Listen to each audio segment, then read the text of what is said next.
welcome to lesson 32. This week we're going to start playing songs with chord symbols.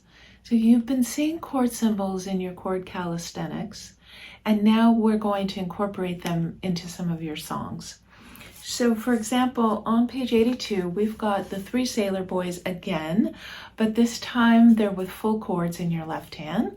So it's going to look like this.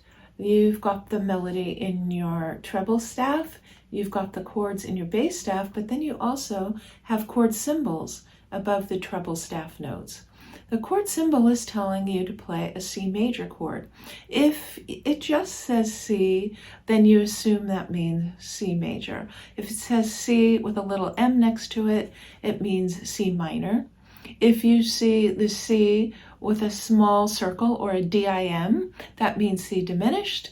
And if you see C with an AUG after it or a plus, that means C augmented. Those are the chords you've been studying in this book. So anyway, now we're going to start reading songs with chord symbols. On page 82, the Three Sailor Boys, you're going to see both written out chords as well as the chord symbols. So I would like you to try to start not looking at the bass staff for this song and just reading the melody in the right hand and the lyrics if you'd like, and then using this chord symbol to tell you what to play in your left hand. You'll see in my demonstration video where I'm playing the chord, whether I go up or down, but the general rule is just be below where your right hand is. You don't want your hands to run into each other, of course. So you'll make a decision. I go down to the G or I go up to the G. In this song, you're going to see that you always go down to the G.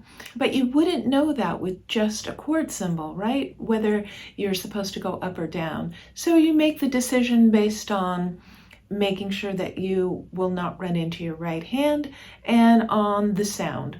Sometimes you could do either a low one or a high one, and you'll just decide which one sounds better.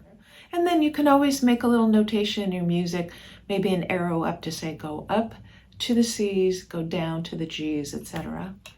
So the cool thing about using chord symbols is that eventually you will be able to use them in fake books. And here's one fake book that I recommend on my website, upperhandspiano.com, in the resources section. So you can click on resources in the top navigation bar, and that will show you where you can order these books on Amazon if you were interested in doing that at some point.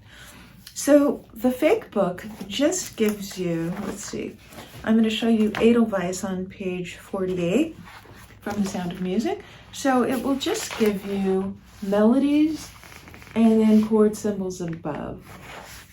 Now you don't necessarily know all the chords in this book, my first fake book, yet, because it's got a few seventh chords in here. The seventh chords are going to come in Upper Hands Piano Book 2 and 3. You can also often go online and just Google, how do I play a G7, and it'll give you the 4 notes. I tend to play my chords with fewer than 4 notes, maybe just 3, to keep it a little bit more of an open sound. But you'll learn more about that in books 2 and 3. But fake books are so cool, and there are many, hundreds and hundreds, maybe even thousands of fake books where you'll be able to just open up a book, and once you learn those few more chords, you'll be able to play tons of songs. So in this one, your first fake book, besides Edelweiss, Fascination, here it has My Funny Valentine, and back here it has This Land Is Your Land. So this one, my first fake book, has an eclectic mix of just a little bit of everything. Some folk songs, some jazz standards, some show tunes, just a really kind of nice mix. And they're all written in the key of C, so there's no sharps or flats in these, except for in the chords. Of course, the chords, if you've got a D chord, you're going to have an F sharp in the middle, but the melodies won't have many flats or sharps because they're all written in the key of C. So that makes it easy.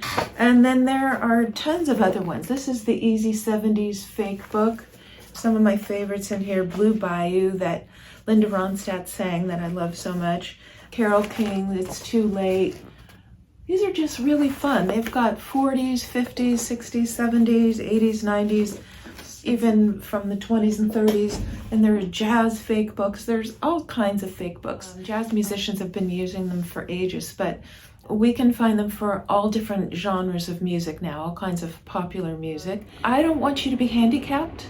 I want you to be able to play classical music, reading the notes in your left and right hand. And I also want you to be able to play from fake books, if that's something you'd like to do. So we learn both.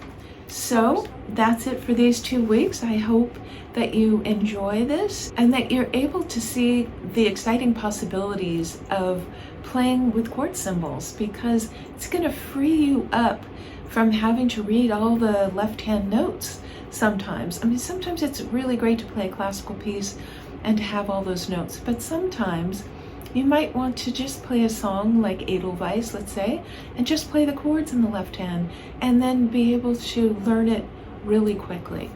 So we'll be doing more of this for the rest of Upper Hands Piano Book 1 to give you more practice. Okay, have a great 2 weeks, and I'll see you in Lesson 33.